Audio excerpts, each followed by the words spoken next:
Assalamualaikum warahmatullahi wabarakatuh. Selamat pagi anak-anak. Materi pembekalan Parakrin kali ini tentang etika komunikasi. Etika merupakan cabang utama ilmu filsafat yang mempelajari mengenai nilai-nilai benar salah, baik buruk, dan tanggung jawab yang menjadi standar dan penilaian moral dalam masyarakat. Etika berasal dari bahasa Yunani kuno, yaitu etikos, yang berarti timbul dari kebiasaan. Jenis-jenis etika ada dua, etika umum dan etika khusus. Komunikasi merupakan suatu proses penyampaian informasi, pesan, ide, gagasan dari satu pihak kepada pihak lain. Pada umumnya, komunikasi dilakukan secara lisan atau verbal yang dapat dimengerti oleh kedua belah pihak. Sebagai makhluk sosial, kita tentu tahu bahwa etika adalah termasuk hal mendasar dalam kehidupan manusia.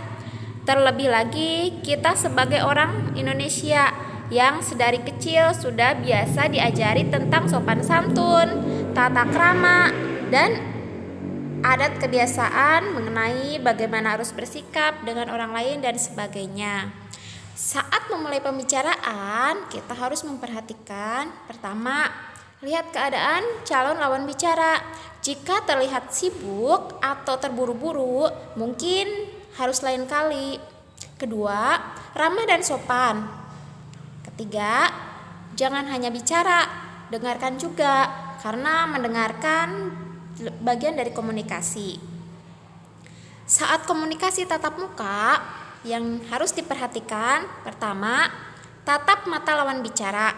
Jangan sampai kita terlihat ke arah yang lain dan membuat lawan bicara terganggu atau merasa tidak diperhatikan. 2. Jaga intonasi dan kecepatan bicara. Bicaralah dengan suara yang stabil dan kecepatan normal supaya dapat disimak dengan baik. Dan ketiga, lontarkan pertanyaan. Komunikasi lewat media, perhatikan. Pertama, gaya tulisan dan tanda baca.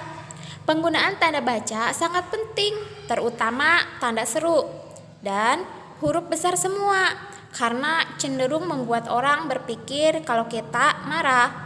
Kedua, atur intonasi jika menelpon.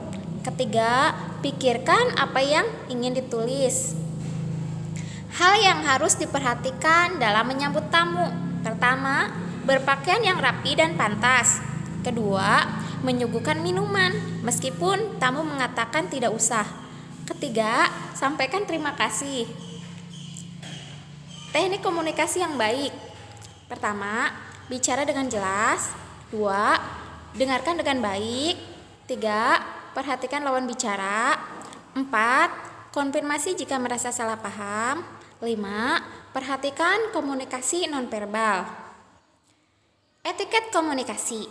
Etiket dikenal juga sebagai tata krama yang mengatur sikap dan tindakan manusia dalam bergaul dengan manusia lain berdasarkan standar sopan santun dan adab. Etiket sebenarnya secara sadar atau tidak sudah banyak kita pelajari dan pahami sedari kecil.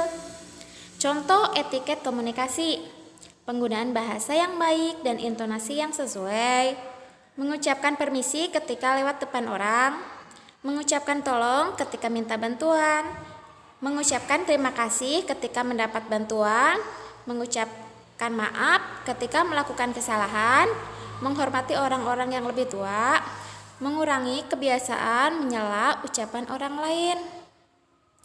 Jadi, manfaat mempelajari etika komunikasi. Yang pertama, melancarkan komunikasi dengan orang lain. Kedua, memahami apa yang dikomunikasikan orang lain. Ketiga, diterima dalam sosial masyarakat karena mengikuti etika yang berlaku. 4. Memperkuat hubungan yang terjalin dengan orang lain. 5. Pesan yang disampaikan dapat diterima dengan baik. 6. Dihargai orang lain karena kita menghargai mereka juga. Dan terakhir, tidak bertindak sembarangan dan seenaknya dalam berkomunikasi. materi dari Ibu. Sekian, terima kasih. Wassalamualaikum warahmatullahi wabarakatuh.